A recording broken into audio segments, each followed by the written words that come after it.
કાગળ નાખ્યા છો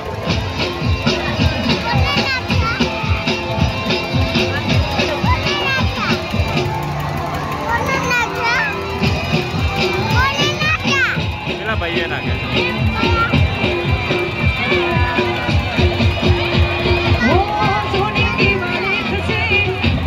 ભાઈએ નાખ્યા તો પેલા કાગળિયા નાખ્યા